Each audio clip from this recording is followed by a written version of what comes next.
ദൈവത്തിൻ്റെ നാമത്തിൽ എല്ലാവർക്കും എൻ്റെ വന്ദനം.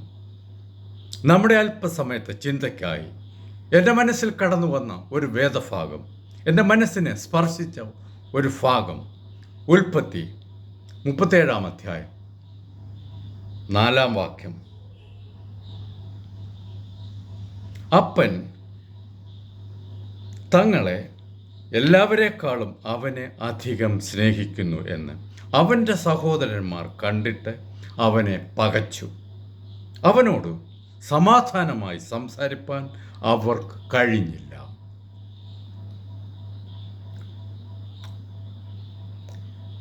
മുപ്പത്തിയേഴാം അധ്യായം 23-24 ജെനസിസ് ചാപ്റ്റർ 37, 23 and 24 ഇപ്രകാരം കാണുന്നു.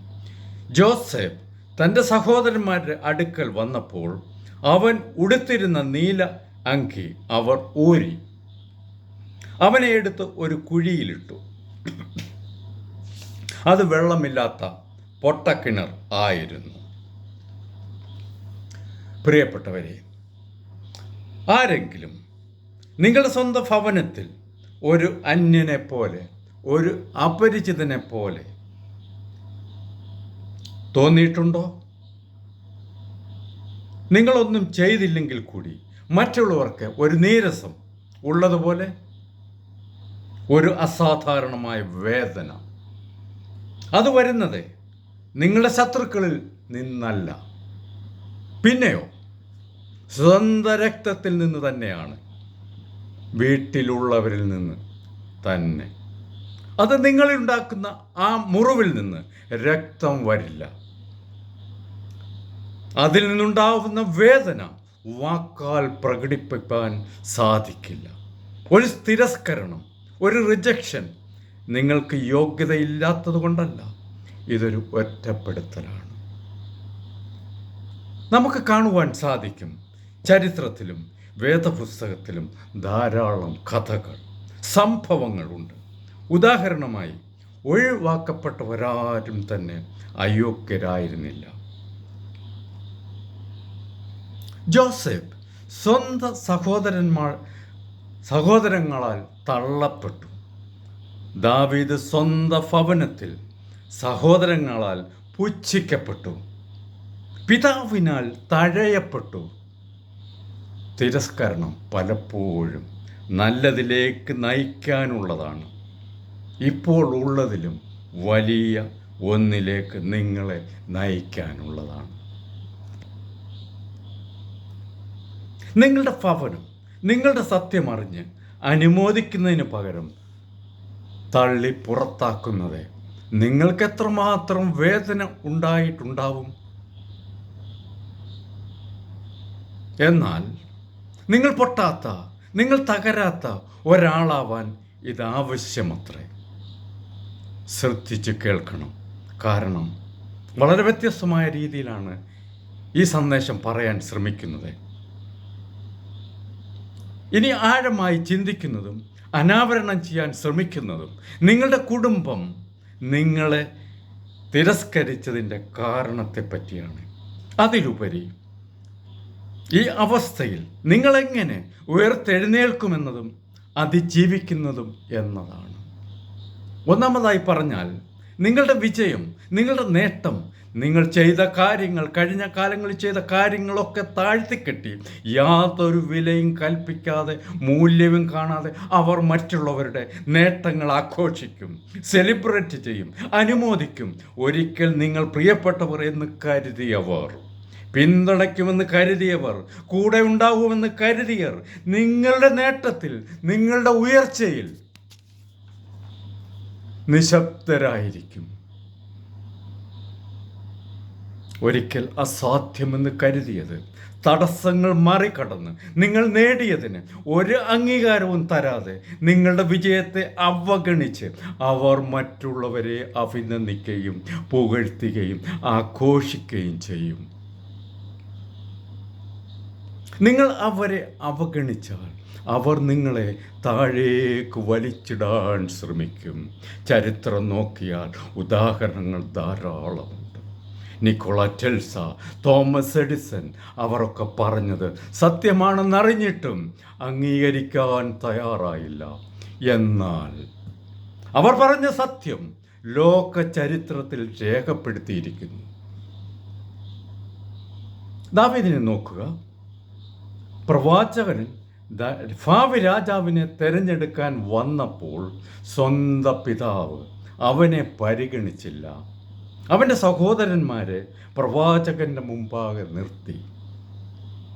എന്നാൽ പിന്നീട് അവൻ ഗോലിയാത്തിന് നേരെ നിന്നപ്പോൾ സ്വന്തം സഹോദരങ്ങൾ അവനെ കളിയാക്കുകയും നിന്ദിക്കുകയും ചെയ്തു. ചില മനുഷ്യർ അങ്ങനെയാണ്. അവരെക്കാൾ ചെറിയവരെ മാത്രമേ അവർ അംഗീകരിക്കുകയുള്ളൂ. നിങ്ങളെ അവർ ചെറുതായി കാണുന്നത് നിങ്ങൾക്ക് കുറവുണ്ടായിട്ടല്ല, കഴിവില്ലാഞ്ഞിട്ടല്ല അവർ മാനിക്കാത്തത്. അവരുടെ പരിധിക്കപ്പുറത്തേക്ക് നീ വളർന്നാൽ അവർക്ക് മറ്റു ചോയ്സ് ഇല്ല. അതാണ്. ഒരിക്കൽ നിങ്ങളെ നിരസിച്ചവർ ഇന്ന് നിങ്ങളുടെ മാർഗനിർദ്ദേശം അന്വേഷിക്കും, നിങ്ങളുടെ ഉപദേശം തേടും. ലോകവും മനുഷ്യരും അങ്ങനെയാണ്. നിങ്ങൾ നിങ്ങളെ വിലമതിക്കില്ല, അവർ നിങ്ങളെ വിലമതിക്കില്ല. നിങ്ങൾ നിശബ്ദരായിരിക്കുമോ? അത് പരിഗണിക്കാതെ നിങ്ങൾ ഉയരുമോ? ഒരിക്കലും മറ്റുള്ളവരുടെ അംഗീകാരത്തിനെ ആശ്രയിക്കരുത്. അവർ ഭയക്കുന്ന സത്യമായ നേട്ടത്തെ. രണ്ടാമതായി പറഞ്ഞാൽ, നിങ്ങളെ അവർ അപകീർത്തിപ്പെടുത്തും, തെറ്റിദ്ധരിപ്പിക്കും. നിങ്ങളാണ് പ്രശ്നമെന്ന്. ഇവിടെയാണ് നിങ്ങൾ സ്വയം ചിന്തിക്കും.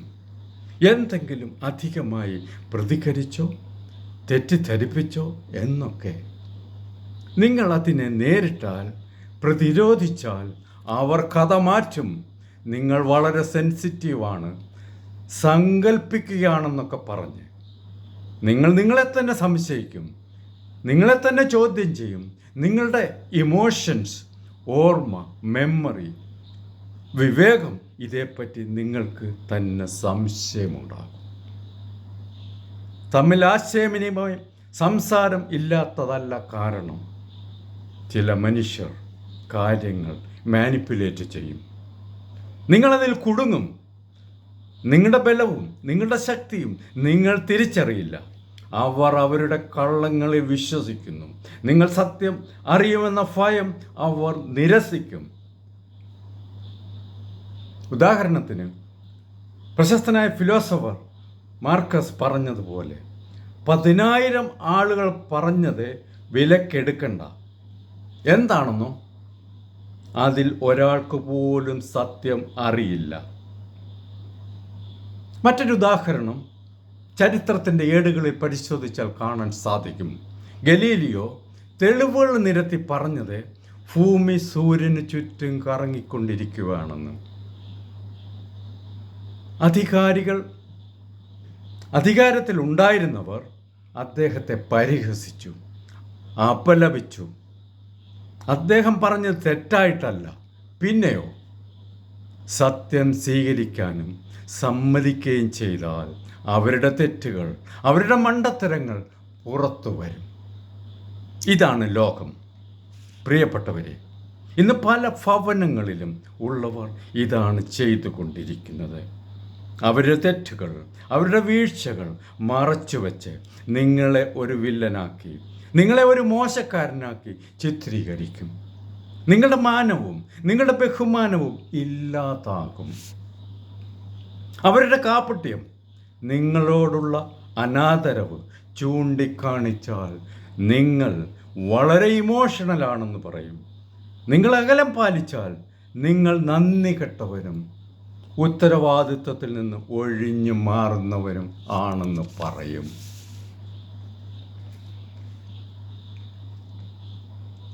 അവരുടെ ഉദ്ദേശം വളരെ നിസ്സാരമാണ്, ലളിതമാണ്. നിങ്ങളെ തന്നെ ചോദ്യം ചെയ്യുക, ആശയക്കുഴപ്പത്തിലാക്കുക. അപ്പോൾ നിങ്ങളവരെ ചോദ്യം ചെയ്യില്ല. അതാണ് അവർ ആഗ്രഹിക്കുന്നത്. എന്നാൽ ശരിയായ യാഥാർത്ഥ്യം സത്യം എന്താണ്? നിങ്ങളുടെ സാമീപ്യം അവരെ അസ്വസ്ഥരാക്കുന്നു. കുറ്റം നിങ്ങളുടേതല്ല. അവർ ചിന്തിക്കും പോലെ അവരുടെ ഇഷ്ടത്തിന് നിങ്ങളുടെ പങ്ക് നിർവഹിക്കുന്നില്ല. ഈ അവസരത്തിൽ ജോസഫിന് ഓർമ്മ വരുന്നത് വിലാപങ്ങൾ 3-ാം അധ്യായം 30-31 വാക്യങ്ങൾ. ലാമെന്റേഷൻസ് ചാപ്റ്റർ 3 30 and 31. അവൻ വേണ്ടുവോളം നിന്ന് അനുഭവിക്കട്ടെ, കർത്താവ് എന്നേക്കും തള്ളിക്കളയുകയില്ലല്ലോ. അവൻ ദുഃഖിപ്പിച്ചാലും തൻ്റെ മഹാദയക്കൊത്തവണ്ണം അവന് കരുണ തോന്നും. മനസ്സോടെ അല്ലല്ലോ അവൻ മനുഷ്യപുത്രന്മാരെ ദുഃഖിപ്പിച്ച് വ്യസനിപ്പിക്കുന്നത്. ദൈവം മനുഷ്യപുത്രന്മാരെ ദുഃഖിപ്പിക്കുന്നത് ദൈവത്തിന് മനസ്സോടെയല്ല. കർത്താവിന് നമ്മോടുള്ള സ്നേഹം കുറഞ്ഞതുകൊണ്ടല്ല. നമുക്ക് ഇത്രയും വലിയ ദുഃഖം വരാതെ എന്തുകൊണ്ടാണ് കാണാത്തത് എന്ന് നാം ചോദിക്കേണ്ട കാര്യമില്ല. ദുഃഖങ്ങളും കഷ്ടതകളും ഞെരുക്കങ്ങളും ദുരിതങ്ങളും വരുമ്പോൾ എന്താണ് ഇതെനിക്ക് തന്നതെന്ന് ഒരിക്കലും ചോദിക്കരുത്. കർത്താവ് മനസ്സോടെ അല്ലല്ലോ മനുഷ്യപുത്രന്മാരെ ദുഃഖിപ്പിക്കുന്നത്.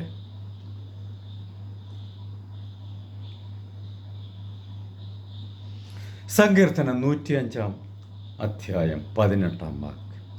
സാംസ് ചാപ്റ്റർ 105:18 ഇങ്ങനെ കാണുന്നു: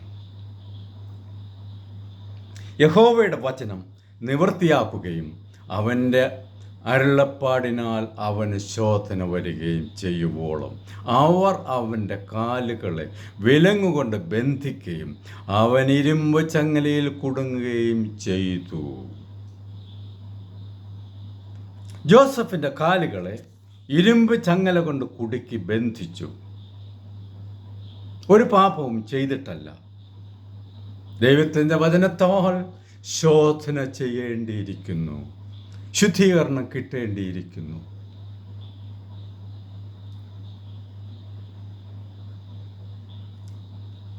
അന്ന് നാനാദേശത്ത് ഉള്ളവർ ക്ഷാമം ബാധിച്ചു വന്നപ്പോൾ അവർക്ക് ആഹാരം കൊടുക്കുവാൻ വലിയ ശുശ്രൂഷ ജോസഫിൽ കൂടി കർത്താവ് കാണുകയാണ്. അതിന് യോസഫിനെ ഒരുക്കേണ്ടിയിരിക്കുന്നു. നിഷ്കളങ്കനാണ്, സത്യസന്ധനാണ്, പക്ഷേ പോരാ, ഇനിയും മാറേണ്ടിയിരിക്കുന്നു. നമ്മുടെ ജീവിതത്തിൽ ഇത് മനസ്സിലാക്കുന്നത് നല്ലതാണ്. പല ദുരിതങ്ങളും വരുമ്പോൾ നാം ഭാരപ്പെടും, ശരിയാണ്. പെട്ടെന്ന് അത്യാഹിതം വരുമ്പോൾ, പ്രിയപ്പെട്ടവർ പോകുമ്പോൾ, ഒറ്റപ്പെടുമ്പോൾ, അതൊക്കെ നമുക്ക് നന്മയ്ക്കായി കർത്താവ് മാറ്റിത്തരും. എങ്ങനെയാണെന്നറിയട്ടെ. ഒന്നിനു പുറകെ ഒന്നായി ജോസഫിന് കഷ്ടതകൾ വന്നു, നിരന്തരമായി. ജോസഫിനെ ഉന്നത നിലവാരത്തിലേക്ക് എത്തിക്കാൻ ദൈവം തിരഞ്ഞെടുത്തിരിക്കുകയാണ്. ഇത് സാത്താനും കണ്ടു. അതിന് തടസ്സമുണ്ട്. അതിന് തടസ്സമാക്കാൻ അവന് ശ്രമിച്ചുകൊണ്ടേയിരുന്നു. അവൻ പല കെണികളും വച്ചു. അതാണ് സ്വന്തം സഹോദരങ്ങൾ എതിർത്ത് അവനെ പൊട്ടക്കിണറ്റിൽ തള്ളിയിട്ട് കൊല്ലാൻ ശ്രമിച്ചതും പിന്നെ വിറ്റതും. ഏത് കഷ്ടത വന്നാലും എൻ്റെ ദൈവത്തെ ഉപേക്ഷിക്കയില്ലെന്ന് അവൻ തീരുമാനിച്ചു. അവൻ വിഷമിച്ചില്ല. അവൻ്റെ ഉള്ളിലൊരു സ്വപ്നമുണ്ടായിരുന്നു, ഉന്നതമായ സ്ഥലത്തെത്തുമെന്ന്. ഇന്ന് നിങ്ങൾ പലരും പലതരത്തിലുള്ള വിഷമത്തിൽ ആയിരിക്കും കടന്നു പോകുന്നത്, ശരിയല്ലേ? കുടുംബകാര്യത്തിൽ, പണത്തിൻ്റെ കാര്യത്തിൽ, രോഗത്താൽ വലഞ്ഞ്, ജോലി നഷ്ടപ്പെട്ട് മാനസികമായി തകർന്ന അവസ്ഥയിൽ, സ്വന്തം ഭവനങ്ങളിൽ അന്യനെ പോലെ തഴയപ്പെട്ട അവസ്ഥയിൽ, അപവാദം കൊണ്ട് സമൂഹത്തിൽ വിലകളഞ്ഞ അവസ്ഥയിൽ ഓർമ്മിക്കുക, റിമെമ്പർ, ഇതൊക്കെ ദൈവത്തിൻ്റെ ദൗത്യമാകാം. You are chosen one. നിന്നെ കൊണ്ട് ആവശ്യമുണ്ട്.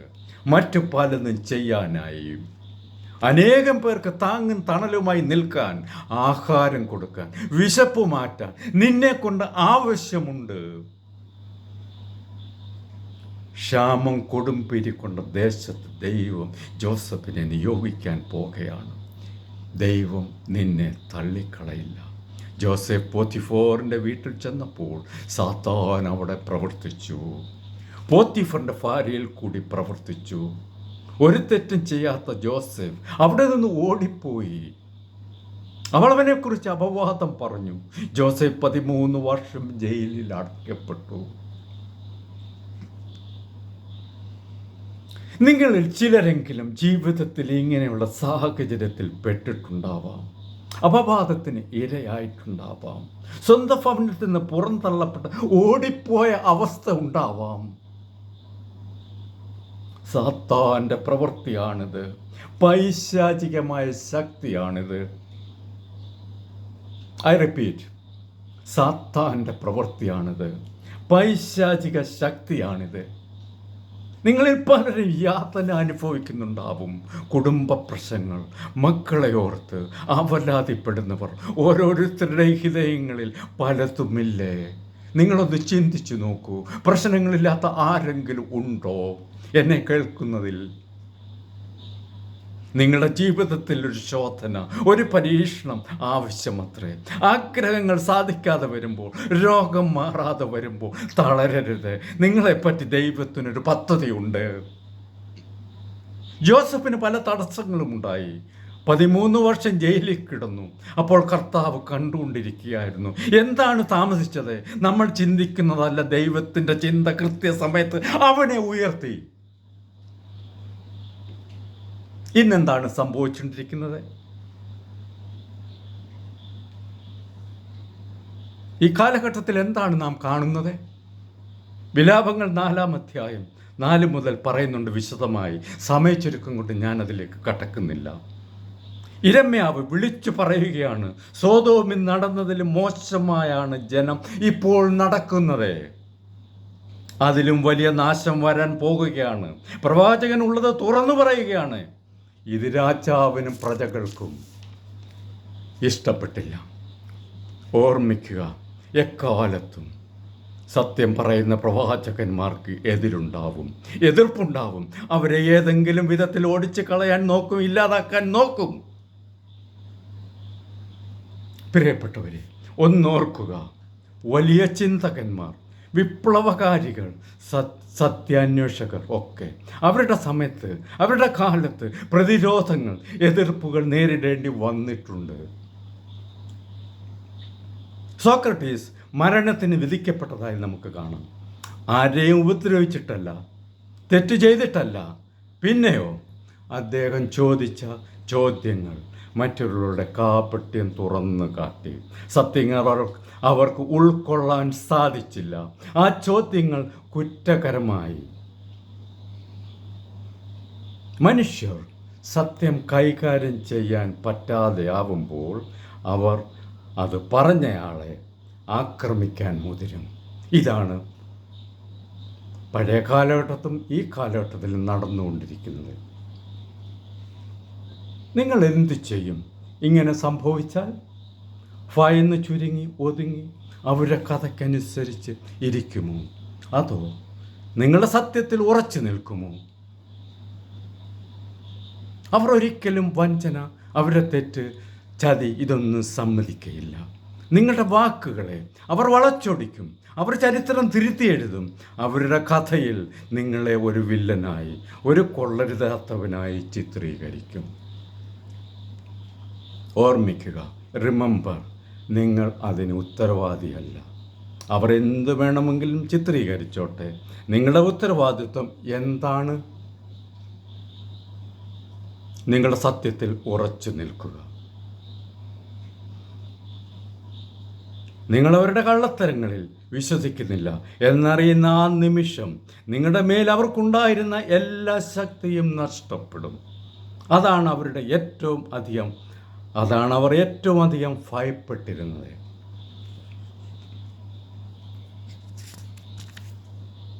ക്രിസ്തുവിനെ വഞ്ചിച്ചത് ഒരു ചുംബനം കൊണ്ടാണ്.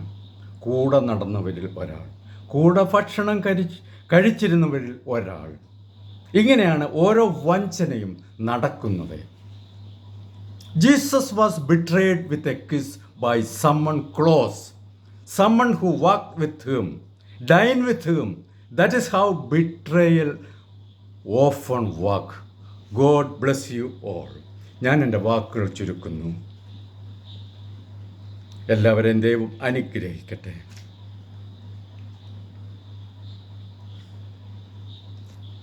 ഈ സന്ദേശം നൽകിയത് ജോർജ് ജൂനിയർ കിഴക്കേവീട്.